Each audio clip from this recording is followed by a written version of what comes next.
বিভাগীয় মন্ত্রীর নাম না জানা এক মহিলাকে করা হয়েছে পঞ্চায়েত সভানেত্রী। কংগ্রেস এবং বিজেপির যৌথ উদ্যোগে গঠিত হলো চণ্ডীনগর গ্রাম পঞ্চায়েত সমিতি। আজ কাছাড় জেলার কাটিগড়া বিধানসভা এলাকার চণ্ডীনগর গ্রাম পঞ্চায়েত সমিতির বোর্ড গঠন করা হয়েছে।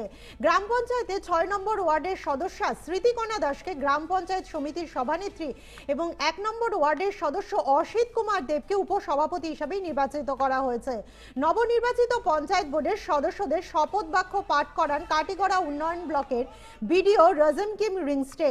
নবনির্বাচিত পঞ্চায়েত বোর্ডের সদস্য ও সদস্যদের গামছা পরিয়ে অভিনন্দন জানান কংগ্রেস ও বিজেপির একাংশ নেতাকর্মীরা। উল্লেখযোগ্য, নবনির্বাচিত সভানেত্রীকে পঞ্চায়েত মন্ত্রীর নাম জিজ্ঞেস করলে তিনি প্রথমে কিছু জবাব দিতে পারেন না, পরে তিনি তা জানেন না বলে সম্মতিও দিয়ে দেন। একজন সভানেত্রী যিনি পঞ্চায়েত মন্ত্রীর নাম পর্যন্ত জানেন না, তিনি আদৌ কতটা উন্নয়নমূলক কাজ করতে পারবেন তা নিয়ে চলছে তীব্র সমালোচনা।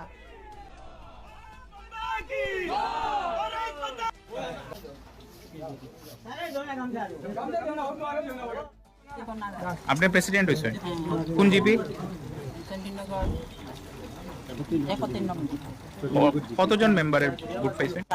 আচ্ছা, পঞ্চায়েত আমরা পঞ্চায়েত মন্ত্রীর নাম কিতা? পঞ্চায়েত মন্ত্রীর নাম কিতা?